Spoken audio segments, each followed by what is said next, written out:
she'd understand. Yeah, an icon amongst us. The boy inside the man. A song going out to Kevin Frankish on his birthday. Please welcome Tom Cochrane. You were tapping your foot. I was. That guy was more the boy. I loved listening to you run your scales in the hallway because you're performing soon. I can't get enough of it. You have such raw talent. How do you keep that vocal muscle tight? Well, it's tough this time in the morning. That's the only thing. It usually opens up in the afternoon a bit. No, you're opening up just Unless fine. it was the old days when we used to record until this time and then go to bed shortly after this. Right. But those are the old days. The pride of Martin Grove Collegiate. Yeah, not a lot of people bring that up. And the pride of the Toronto taxi scene. Yeah. You started out as a cab driver in Toronto. I did. I mean, I don't know if I started out. I got tired of having beer bottles thrown at me and people screaming for Aerosmith and that when I was starting out playing coffee houses and that. So I kept writing and got a good education driving cab, and probably the best education I got. Of course. And, who did you drive for? Everybody. East End cab, West End cab, did a bit with Metro. I don't know if some of these cabs. I don't even know if it's still around. And then you worked a cruise liner?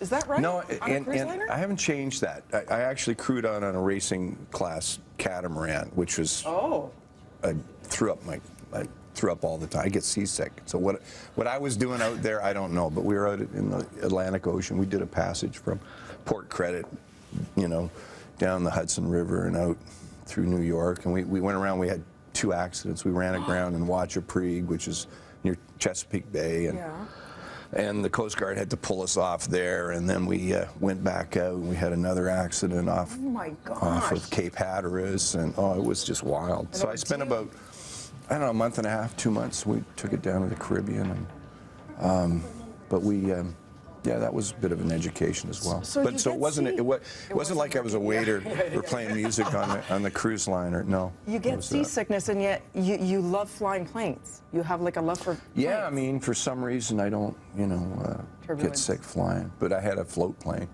My dad was a bush pilot, so it kind of, it's in the blood, It goes back to Manitoba, wasn't it? It does. It goes back to Manitoba, where your dad was. My dad was a bush pilot up there. Flew for the government, Sheridan Mines, and and it's funny because small communities, when I was growing up, you're so isolated, and everybody pulls together. It's just one big community, and television was just coming in at that point, so we didn't have TV up there, right? This is how far back this goes. Right. And so you count on everybody for entertainment and everything, and everybody takes care of everybody else. And I sometimes feel a lot of creative people come from small communities, and that, you get, a real strong sense of. It comes through in your music, though. It is timeless. We can't hear it without it taking us to a nostalgic, happy place. Thank you. Singing it like we were hearing it for the first time. How do you tap into that? Do you know when you have a hit like that on your hands? I mean, you have countless Junos. You're in the Canadian Walk of Fame. I could lie to you. Grammy nomination, Order of Canada. Yeah. What is the secret to your longevity? I think it's I was on stage with Springsteen a couple of years ago, and I love this guy, and he walks the walk, and we got off stage, and we did like a 15-minute version of Twist and Shout. How you extend Twist and Shout for 15 minutes, but he doesn't want to leave the stage. So we got off the stage, he's soaking wet, and he's hugging Kathy and I, and he's giggling like a 15-year-old. And it was like he had just left the garage with his buddies, and had been jamming with his buddies. And you have to be able to tap into that, and that's what I do as well. As much as you're a professional, if you lose that kid, the boy inside the man, if you will, then you shouldn't be up there doing it. And so you have to be able to tap into that. And that's the secret. That and the songwriting and trying to write timeless songs, not being a victim to whatever the trends might be. I think that's part of the secret. You talk about Bruce Springsteen, but you've also talked about Bob Seger being an incredible influence. Yeah, I mean, what a trio. Well, I would pay to see that concert. Bob Seger, Bruce Springsteen, and Tom Cochrane. And he doesn't do concerts. That'd be fun. I'd enjoy seeing that one too. At the Oma Combo. Yeah, I mean, there's another place. I mean, we cut our teeth there. That's the first time I saw Red Rider. And then I joined the band shortly after. We actually did a gig down at Fryfogel's in London where I auditioned, and then I became part of the band and obviously the main songwriter, and so we went from there. And it's funny, you put one foot ahead of the other, and it's all of a sudden there's a body of work and there's a life there, and these songs are like snapshots of people's lives, and so it's kind of a trust after a while, especially songs like Big League, you know, which are about Canadian experience of hockey and a boy and his dad. In my case, my mom used to drive me to hockey practices at 5, 6 in the morning, but you know, those songs touch people, and you hear the stories, and you get the stories, and people say, you know, what are the most monumental moments of your life and your career? And I say, you know, it's the small ones. It's people coming up saying, this song got me through a tough time, or doing the Luc Bourdon tribute to open the Canucks season a couple of years ago. That was an incredibly touching moment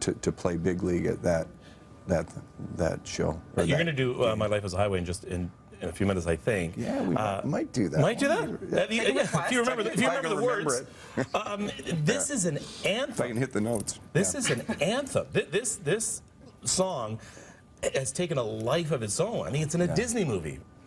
It is. I mean, it just, the late, great Chris Ledoux, who was sort of like an American Stompin' Tom Connors, covered it, but then Rascal Flatts covered it a couple of years ago, and it just became a runaway hit for them. So it's a song that you can't kill it with a stick. It just kind of keeps coming back. Why would we want to? It's awesome.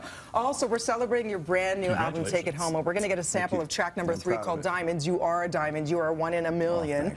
So make sure you see Tom Cochrane not only here live. No, honestly, you are truly a treasure, a national treasure. Thank you for representing us so well.